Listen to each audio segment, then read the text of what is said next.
It's a familiar script. The cops chase down the bad guys, and only the bad guys get hurt.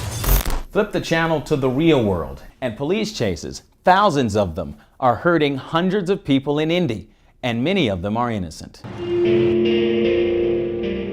Pursuits are inherently dangerous just because of the speed. U.S. Justice Department statistics show every day at least one American dies in a police chase. A third of the victims are innocent bystanders. Is it worth it? And that's what it comes back to. For decades, experts have warned police about the danger. But in Indianapolis, the numbers indicate pursuits have never been more dangerous for police and the public. CBS 4 Problem Solvers requested IMPD data dating back 10 years. Incomplete statistics show 3,000 chases since 2007, more than 500 chases just last year. That's a shocking number. Philadelphia police had 77, Dallas 68. Much larger cities with high crime rates with a fraction of the pursuits. Off he goes. In fact, we didn't find a city in the country that could match IMPD besides Los Angeles. I think that's incredibly high. CBS 4 Problem Solvers took these eye-opening numbers to researchers and experts who teach police driving tactics. That's a lot of pursuits, and it's a lot of danger to the public, a lot of danger to the officers. The numbers also showed pursuit crashes climbed from 41 in 2014 to 139 last year. And over the same 4-year period, injuries to citizens more than tripled, climbing from 18 to 60. 4 people have been killed. The public they have a right to question, is there a better way that we can do the job? The experts explained what they think IMPD is doing wrong and why the policy is 20 to 30 years out of date. The department's pursuit policy authorizes chases for felonies, traffic offenses, and misdemeanors.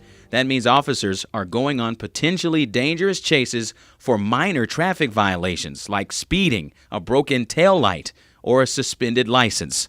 80% of IMPD's chases are initiated by non-violent incidents like traffic offenses or stolen cars, which is deemed acceptable under IMPD's current policy. Things like traffic stops or suspicious vehicles, they're just not worth the risk.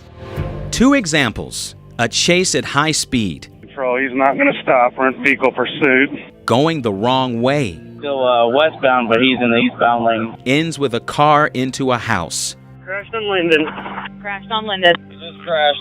Because the car came up stolen.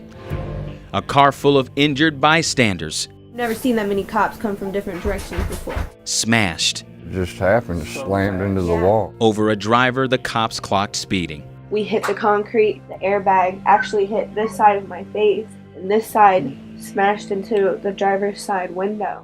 According to the U.S. Justice Department, 71% of America's police departments put tougher restrictions on pursuits, and those agencies have fewer chases, fewer injuries, and fewer people are dying. So we needed to talk to IMPD Chief Brian Roach, who admitted the policy needs to be looked at. When you've got 538 pursuits, and a city like Philadelphia has 77, it just seems like to me this would need to be something tackled quickly, succinctly, and with definition. I mean, these numbers aren't even close. So right. So Frank, I also have 129 homicides. I have 140 people that have been killed. I have over 300 death investigations, whether it's opioid overdoses or so. I can't let things overcome me to where I'm putting one thing above the other. I've got to do it all. Is it worth taking the risk not chasing someone if it means that you're not putting the public at risk as much? If you look at the pursuits that began with traffic infraction, again, 56% of them end up in an arrest other than the violation, right? And other than the fleeing, whether it's narcotics, whether it's guns, whether it's a warrant. But what if one person dies, you wouldn't? Right. Even if it's it one. doesn't matter. The experts say most police around the country are not allowed to give chase unless there's been a violent felony, like an armed robbery, homicide, rape, or carjacking. Roach says he's considering a similar policy, but he's not ready to make a decision even after 2 years of discussions. And God forbid it happens, but let's say someone loses their life or is seriously injured as a result of a pursuit that, if you had a more restrictive policy, would not have happened. What does that do to you the morning you find out about that, as you're waiting to put a new policy in place? You feel bad. You feel horrible, right? Because you're always going to second guess. So, the first thing I'm going to ask is what were we pursuing it for, right? It's the first thing we ask all the time. What were we pursuing it for? And we can't forget the danger these pursuits present to the officers. Since 2014, the number of injuries to officers in IMPD has skyrocketed from 2 to 26 last year.